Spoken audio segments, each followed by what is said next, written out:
Hello and welcome to the Before and After podcast, the podcast for the short-term accountant and those who want to know what they can do with their accounting degree. I am your co-host, Keegan. And I am your co-host and producer, Darlene Nationale. We are two former public accountants with a wide range of experience in tax, audit, advisory, big firms, small firms, medium firms. We'll be bringing in some people that we've met through our career journeys to tell you their stories as well. And how they were able to navigate both in or out of public accounting. We're here to knock down those professional barriers so we can unveil the different career journeys through firms like Big Four and the possibilities after. All right. Hello, everybody, and welcome back to the Before and After podcast. I am your host this week, Keegan, CPA, and with me we have a guest all the way from the other side of the Atlantic Ocean. We have Sarah Foong, who is the equivalent of a CPA. In the UK, it is called a chartered accountant. So, Sarah, welcome to the show. Thanks, Keegan. Thanks for having me. I understand you are in the far-off city of London, Yes. England. Yes. How's life in London? I know it's a big city, hustle and bustle. Yeah, it's good right now. Everything's opened up. Just walked around a Christmas market today, went to the gym. It's been a good day.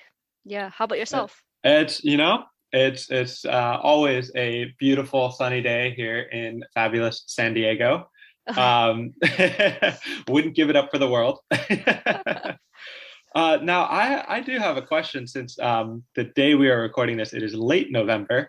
In the US, we have Thanksgiving around this time, and it's sort of almost an unspoken rule that you don't start decorating for Christmas until after Thanksgiving happens. But is there sort of a cutoff in the UK for that?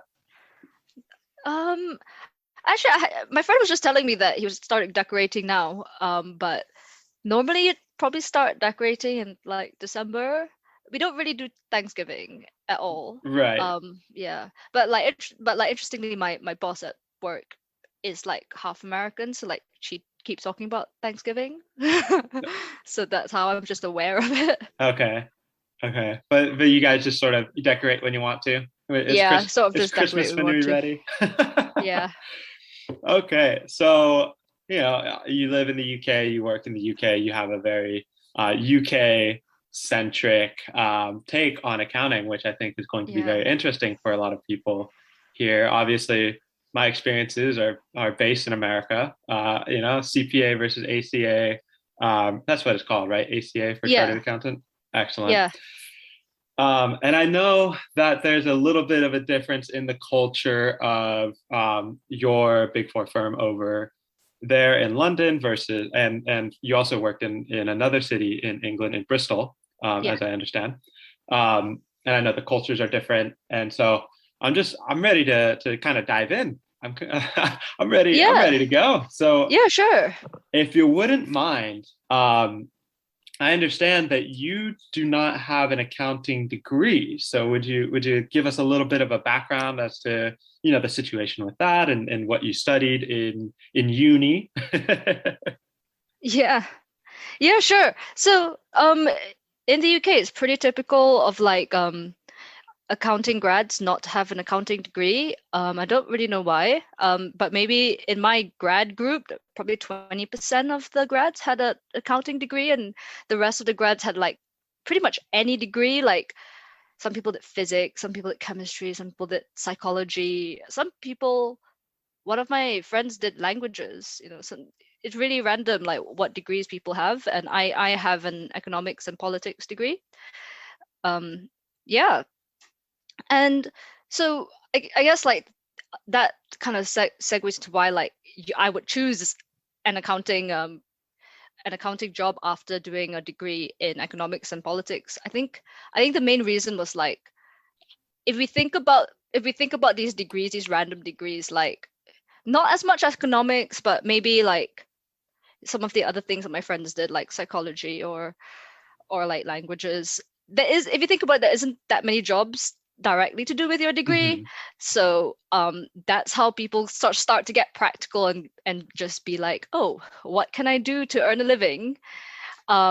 oh yeah, I could just get qualified in accounting because you sort of learn everything you need to know on the job and within your qualifications. So there's like a very curated training path um, to to to like get you acquainted with audit work and getting the qualification. I'm not sure if it's the same in the US, but like you get very distinct days off and college time when you're working, when you start working at the Big Four.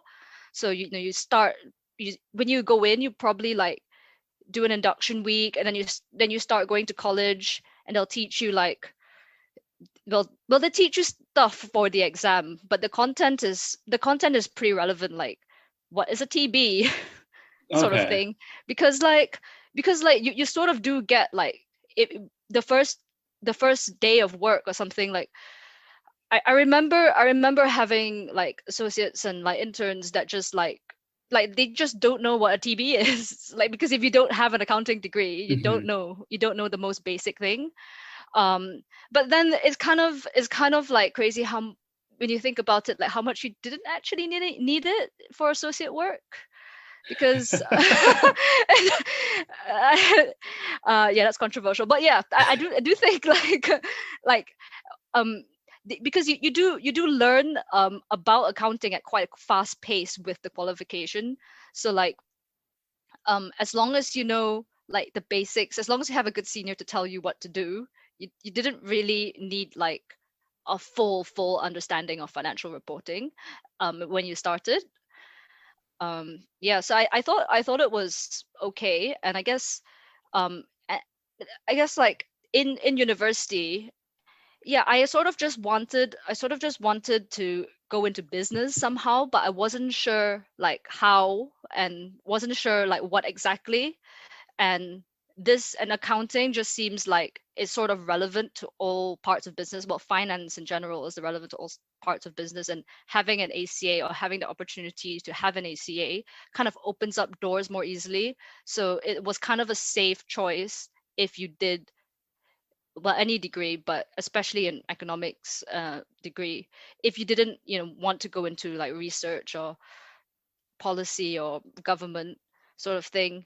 And especially like because I needed a visa to stay in the UK, and like the Big Four were quite ready to sponsor visas, so obviously that was a very good option for me. And options that were let's say directly applicable to my degree, like there just weren't that many jobs available. And I wasn't even sure like how much I was passionate about economics or whatever. So I just wanted I just wanted a kind of a safe job and like a lifestyle that I wanted, stay in the Mhm. country and stuff. Yeah. So did you, because you are from a different country, you are from Malaysia, Yeah. right? Did you attended university in the UK, right? You Yeah. you had moved over. When did you move to the UK? Actually, I did sixth form in the UK as well. So that's like kind of the last 2 years of high school, Okay. um, before you went to college. So Thank I you for yeah. putting it in American for me. Yeah, so that was like y- yeah, so I sat my A levels in the UK, so that was like kind of the grades you need to get for university in the UK.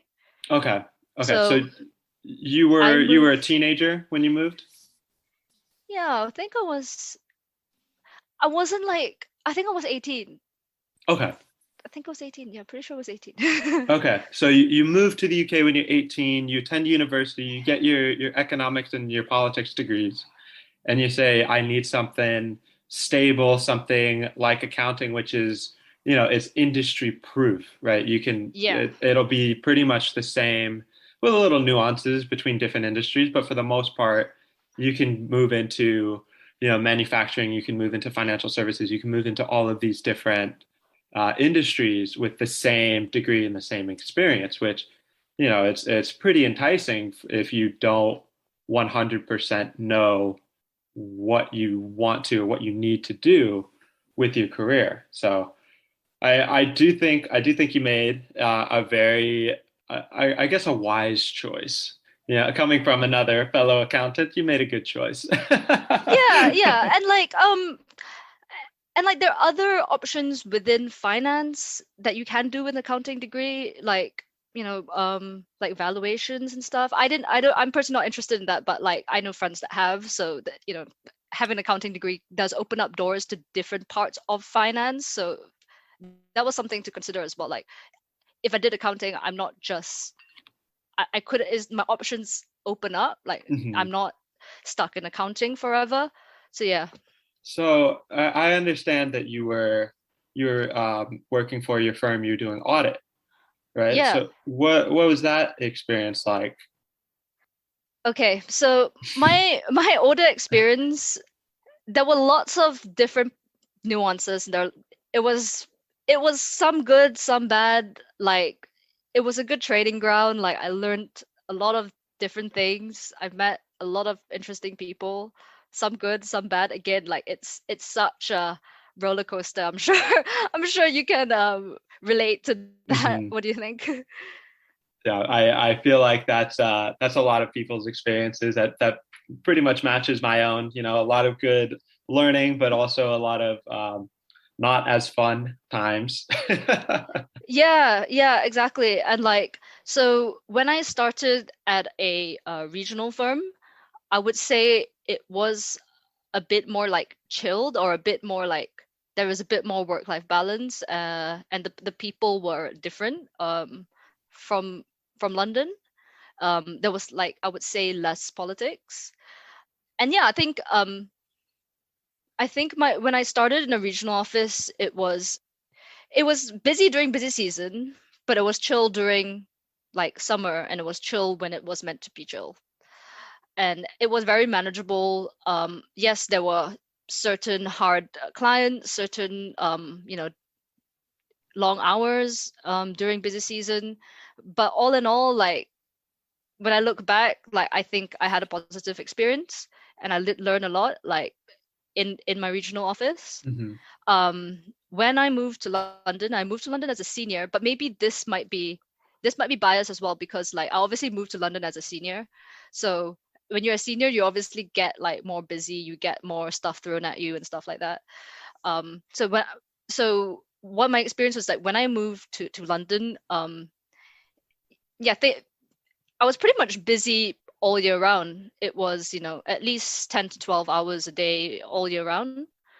Um, so it got intense pretty quick. And like I'm not sure if this is the same in the US, but like when you move firms, when you not to say move firms, but even moving within the same firm to a new office, because you don't really know anyone yet, you don't really Mhm. have your contacts and stuff like that, you do get thrown on the jobs that are like less likable.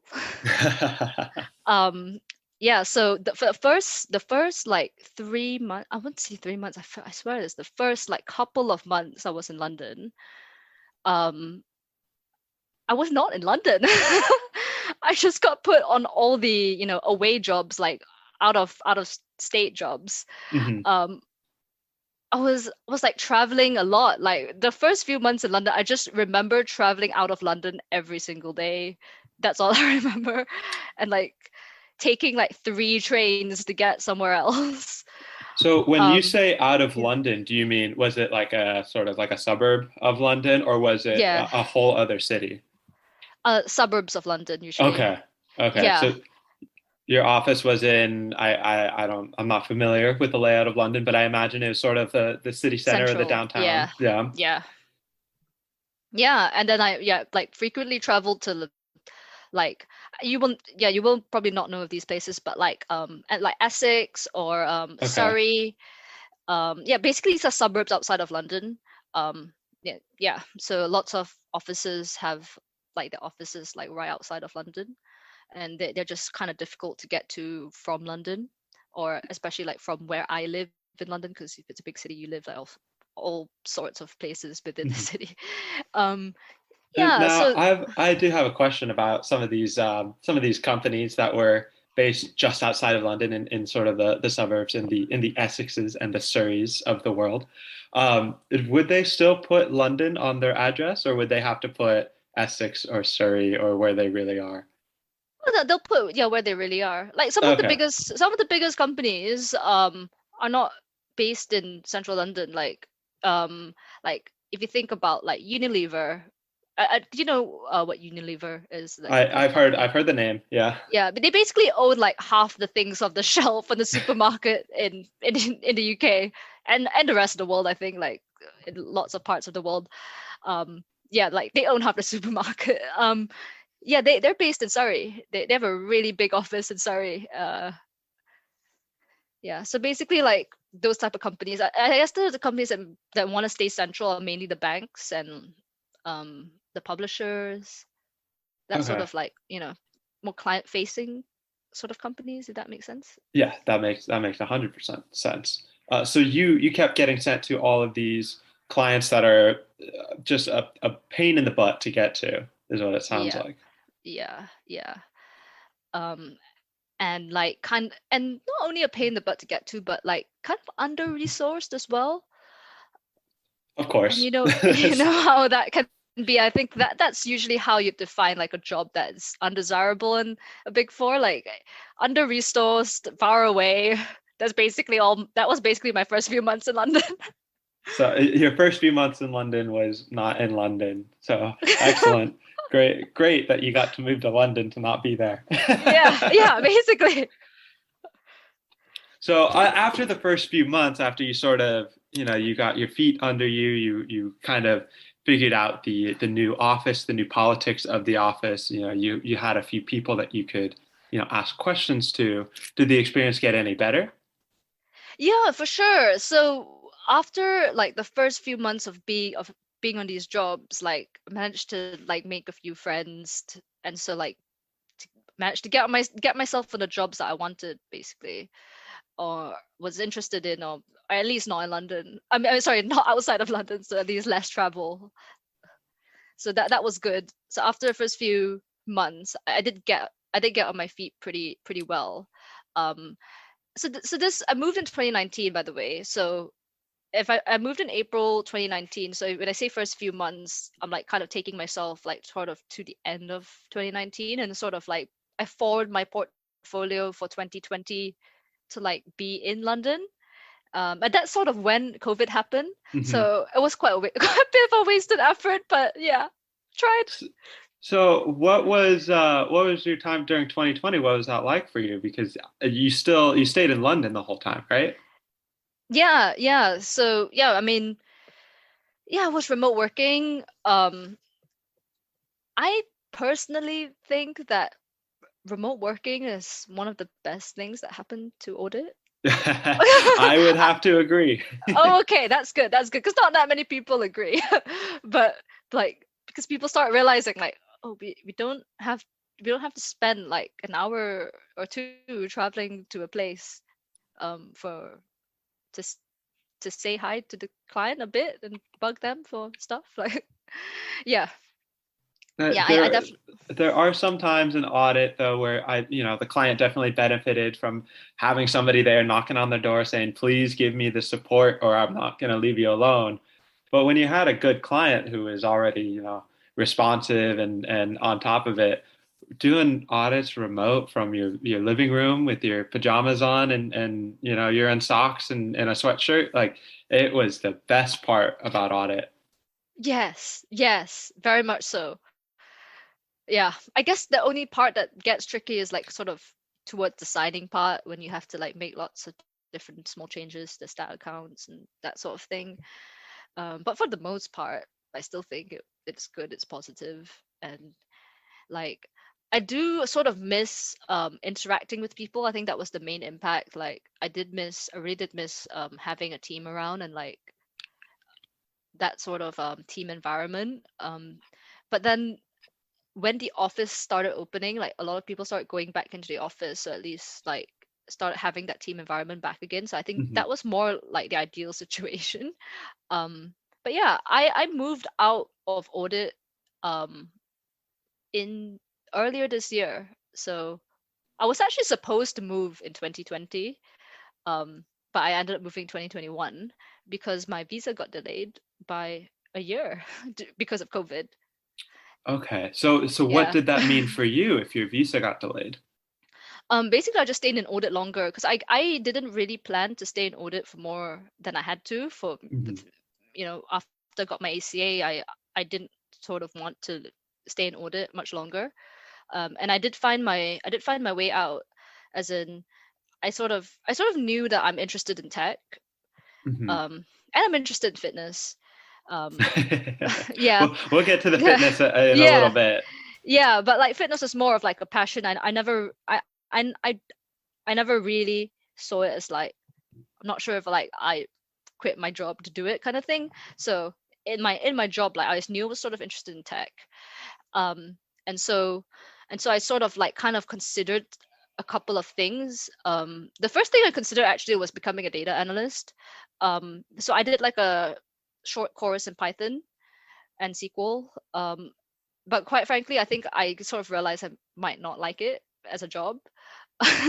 So then I was like kind of redoing my options, and then like I sort of looked into like internal roles within PwC, because I know like it's a bit hard for me to get external jobs needing a visa. Mhm. So um internal roles in PwC, in tech. So there is a lot that goes on, a lot of tech that goes on to support the audit. Um so like probably each big four has a different type of software that you do the audits on. Like you would consider it your internal ERP system. Um, and I'm not sure if I'm allowed to say the name of my ERP system in PwC, but I guess like half your listeners, quarter of them are probably from PwC, and they know what Aura is. Um, yeah, so there is a lot that goes on behind Aura and But everything to like power the audit. was And it a lot yeah, of problems, I imagine? um, yeah. A lot of headaches for you in the tech position? Um, so not really, because I'm not Okay. in that tech position.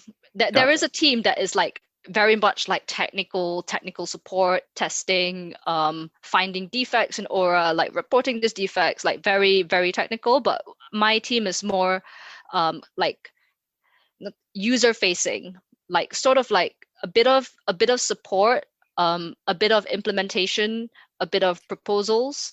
So basically we kind of promote tech across audit. So let's say we come up with a new piece of tech, that automates sampling, or automates reporting on, that automates some sort of audit process. Like my team will be the one to promote that across the firm. Yeah, like for example, like recently we got a piece of software that like really automated a documentation of samples. So like you could shift a folder of invoices and have like you have the samples, and it would document all the invoices for you automatically. Like Now that's that pretty cool. that is convenient. That really, wow. Yeah, can you So imagine? That's pretty fucking cool. that's half of your day as an associate, right? Yeah, yeah, exactly. Yeah, so we get pieces of tech like that, and my team would be the one to be like demoing it and promoting it across the firm. Okay. Okay. And so you switched into that from audit, right? Yeah, yeah, And so yeah. what was the process of transitioning like that? Um, yeah, so it was interesting because like it's sort of really different from audit. Like yes, it's like a non-technical tech role. So it wasn't like someone's telling you to do some audit testing anymore. It was Mhm. like you had different projects going on, and just had to do like bits and pieces of different projects. So I would probably like be making a slide deck. I would probably have to do a demo, probably have to talk to the team for an audit team for a little tech problem they're having. Or probably have to talk to another team for a tech proposal they want to demo, or something like that. Like it's very bitty. It's very like different projects at different times. But the main difference is that they're not there are not many hard deadlines like in audit, so it's not many long hours basically. Okay. So which is basically what I was looking for.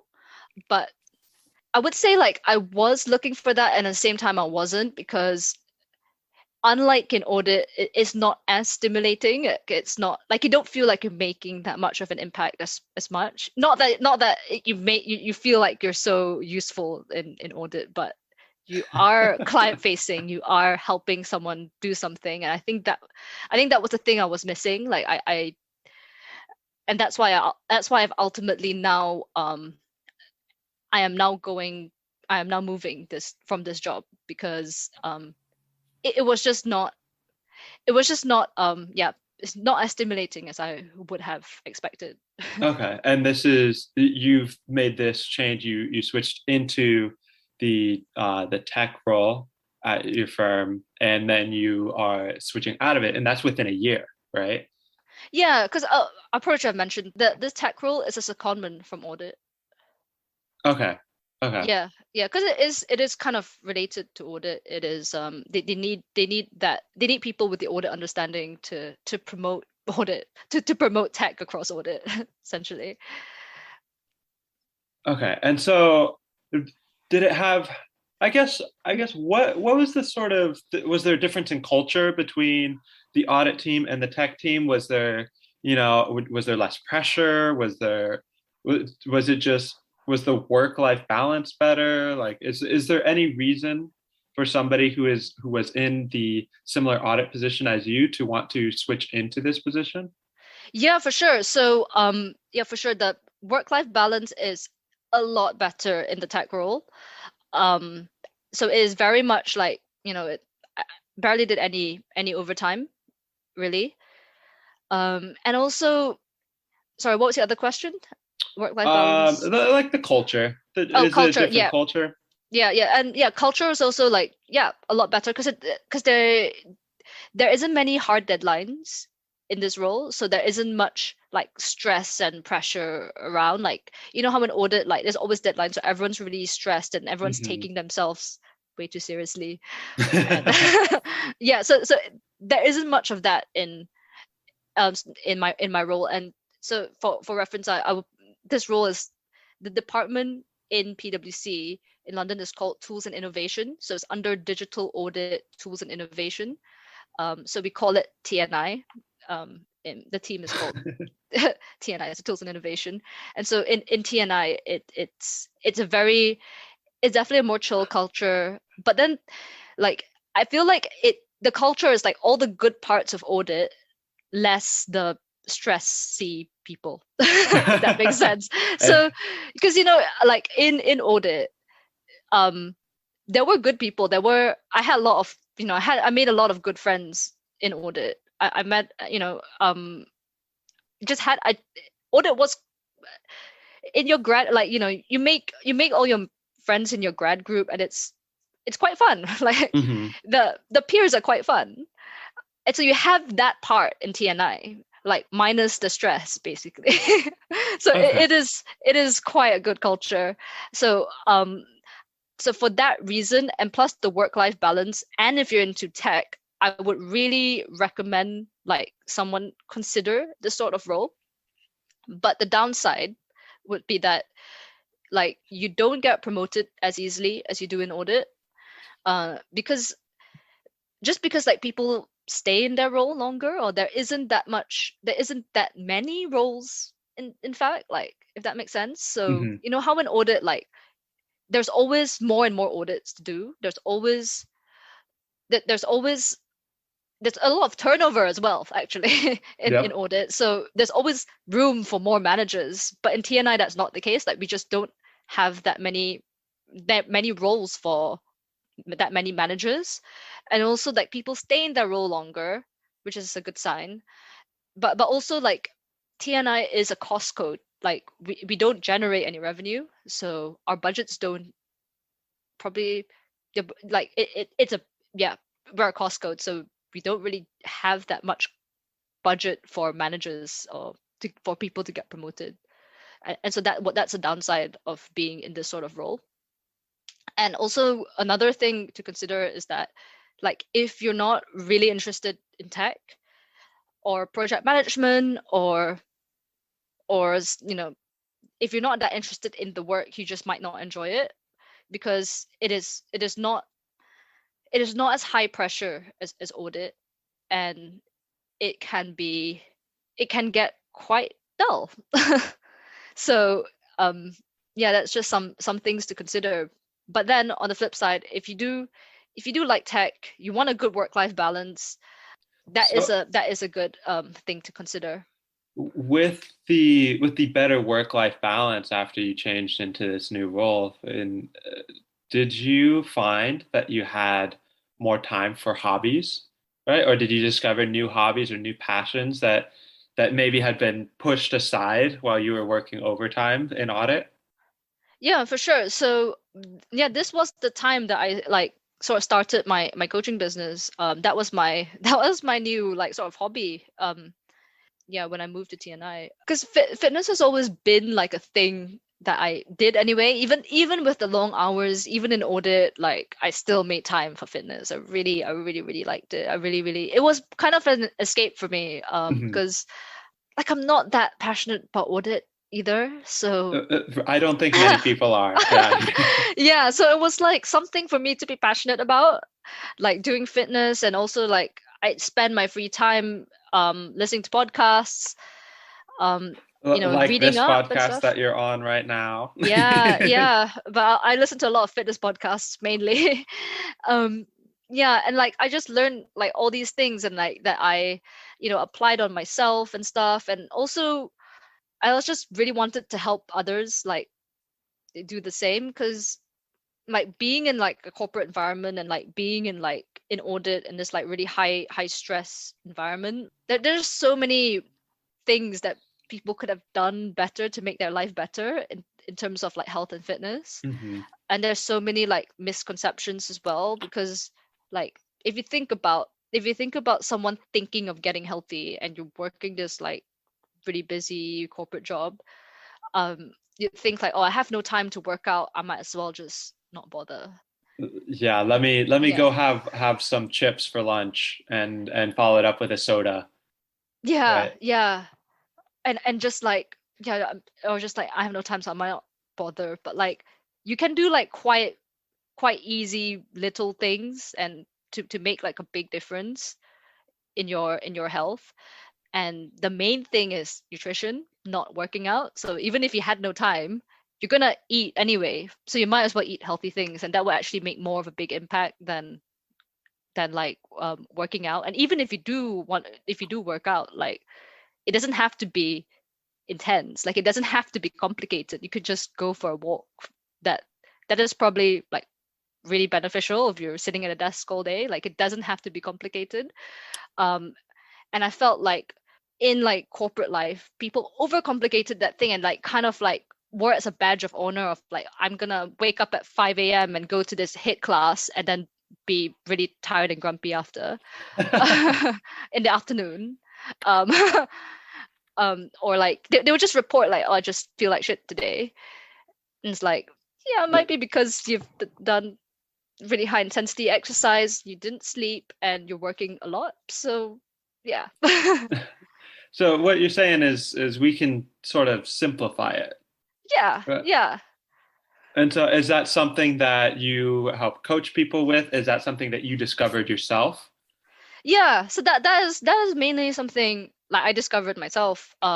Because like when I'm super busy, um like if I did like lots of like really high intensity, or like pushed myself to work out more, like that's when I felt worse. I started recovering poorer, and ultimately did not see results that I wanted. Like, I didn't build muscle, I didn't lose fat, like sort of thing. So if that is anyone's goals, which is common goals, that is sort of almost not what you want to do if you're working like 12 hours a day. Mhm. It's not to push yourself over the limit, because you have like a sort of stress threshold that your body just can't really take it. Mhm. um and that is sort of something like I discovered like along the way of being into fitness is like it's whatever is kind of common assumptions about fitness is like that you have to be intense, going 100% all the time, no days off. Like it's actually like kind of damaging if you're mostly sedentary. And you sit Yeah. in a chair for 12 hours a day, and then all of a Yeah. sudden you go to the gym and you put on as much weight as your body can possibly handle, and you say, I can do this. Yeah. And mainly things like CrossFit and like F45 and stuff like that. When you just jump straight into it after a busy Yeah. season. Yeah, or maybe during busy season. Or maybe Yeah. during busy season. So Yeah. speaking of busy season, were you able to maintain this I guess this desire to go to the gym and to work out and to stay fit during busy season, or was it really difficult for you? It was difficult, but I mostly managed it. From I would mainly like go to the gym on the weekends and probably do one workout during the week. I'll probably make it like a non-negotiable that I'll do one workout during the week. And like this is when like I'm really quite busy. And also like whenever I can, I'll try and go for a walk. Like that's the bare minimum, and that I think is quite manageable for most people. Mm-hmm. So when you say non-negotiable, do you mean with the firm? Because I know some firms have what they call non-negotiable times where, some people go to pick up the kids at a certain time. Some people will take classes at a certain time. Did you schedule that time with your managers or with the partners or whoever? Yeah. So basically I did have managers and people who were okay that knew that I was gonna that that's what I like to do, and these are my commitments. That I'd go to the gym once or twice a week. Did you ever have to Yeah. explain to that? Did you have to say, I need to go to the gym enough times during the week so I don't go crazy and blow up the whole audit, right? Or were they pretty understanding about that, or did people look at you like you're crazy? Yeah, I think it depends. Like usually I won't have to explain it, and if I did have to explain it, well, I never had a time where I really had to explain it. But except sometimes where, for example, it was an away job, that was the only time where I will 100% not be able to go to the gym during the week. But in those instances, I'll try and make sure that I get my steps in and like have some sort of like me time. I think that's kind of important. Mm-hmm. Yeah. So what I also understand is that you've been doing weightlifting competitions, and I see some of your posts online about that. So is that something you got into recently, or have you always been into competitions like that? Oh, that's something I got into recently, powerlifting. Yeah, I was not in audit when I started powerlifting. I don't think I have time for that when I was in audit, unfortunately. But when I was in audit, I was more into CrossFit. Okay. I competed once, but I was pretty bad at it, so I wouldn't say I spent quite a lot of time on it. So powerlifting probably takes up more time now. Like I probably wouldn't be able to do the program that I do now in audit. Okay. Yeah. But you can do it now with your current role. Yeah.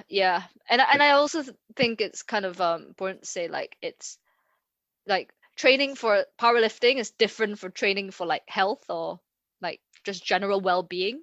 Mm-hmm. So what I usually coach people to do is being healthy for general well-being, and what I do myself is for performance, just because I'm interested in it.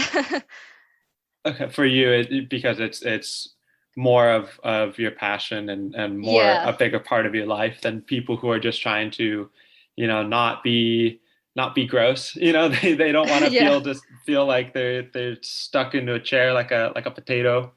Yeah, exactly. For me, it's like a passion, but I also understand that not everyone likes fitness as much as I do, because I like fitness quite a lot.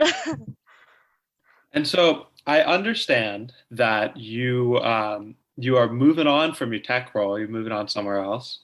Yeah. What sort of role are you looking at with your next company? Yeah. So yeah, I'm moving into an industry role in financial reporting. Okay. So yeah, I think it's basically a bog standard industry role, but in like a tech company, but that has IPO'd like pretty recently. I wouldn't say who it is, but it's not. It probably won't be anything. It probably won't be a company you've heard of. But it's IPO'd pretty recently in the US, not in the UK. But its second biggest market is in the UK, so they're starting to expand the finance team in the UK. And so like when I was looking for roles, I was looking to like I was actually mainly looking for like a tech startup but finance in the tech startup. Um, so I thought like this one was kind of good because it was like you're sort of starting to think about finance and reporting quite seriously, and it's like kind of room to expand and like kind of room to grow within the role. So that was kind of what I was looking for and what I'm going into. So, and it kind of takes the best of both worlds of your career so far, where it takes the financial part with your audit experience and the tech part with that with the TNI role. Yeah, exactly. I think this will mainly be applicable to like my audit experience yeah, because obviously the company's product is tech related, but finance will probably be finance wherever. Um, but I guess like it's more early stage finance, if that makes sense. I think I'm generally more interested in like, well, small businesses or like Hmm. kind of like scaling a finance team, like sort of what happens when you have a startup and you start expanding, at which point probably like usually tech startups start looking at finance post series A. And this tech company is not really a startup anymore, it's more of a scale up. Is way post series A. I think it's series C or something. um it's way past that stage. It's sort of really starting to think about finance quite seriously. So that was what I wanted experience in. It's sort of like industry role, but at like a kind of fast paced, fast growing tech company. I think that, yeah, that was always what I was after. And I think that I would be more useful in finance than I am in tech. So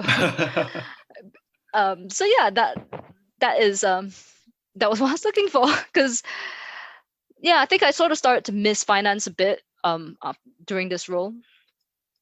Okay, and so you wanted to get back to it, and it sounds like you did. Yeah, basically I wanted to get back to it. So, well, I wish you luck in your new job that you're starting very soon.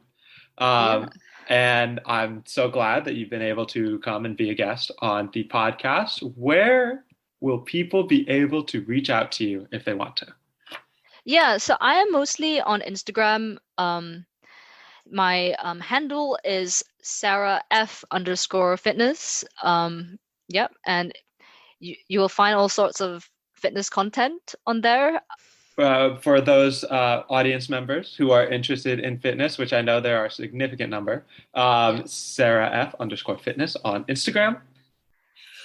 Yeah, and I don't know, I am Sarah Foong ACA on LinkedIn if you want to check that out as well. If you're interested in, if you have questions about going into tech and that sort of stuff, and if you're interested in my career at all, that's where you would reach me on LinkedIn All right. or And on Instagram as well. Like, yeah, you can talk to me. I do sometimes I do quite a few posts about like sort of working in accounting and having like a side hustle in fitness coaching.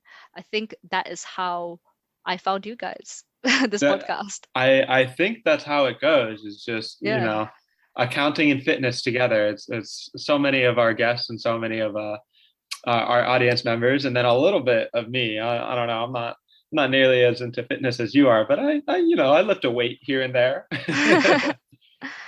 So, Yeah. Sarah, thank you so much for being on the show. For those in the audience, you can always ask us questions at Before and After Pod on Instagram. You can send us emails, Keegan at beforeandafterpod.com. And if you want to be on the show, go ahead and fill out a form and schedule an interview. So, Sarah, I hope you have a great rest of your evening over there in the UK. And I'm looking forward to hearing back from you again. Yeah, this was great. Thanks, Keegan, for having me on. I really appreciate it. If you liked this podcast, make sure to share it with coworkers, families, and friends. Feel free to connect and message us on all our social media platforms at B4 and After Pod. That's the letter B, the number 4, and After Pod on Instagram, Facebook, and LinkedIn. Are you interested in sharing your story? Fill out our Google introduction form that's linked in our social media bios. If you haven't already, leave us a review on Apple Podcasts so we can continue to provide you with unique stories from all around the world. Thank you so much for listening to this week's episode of Before and After. Until the next one, bye.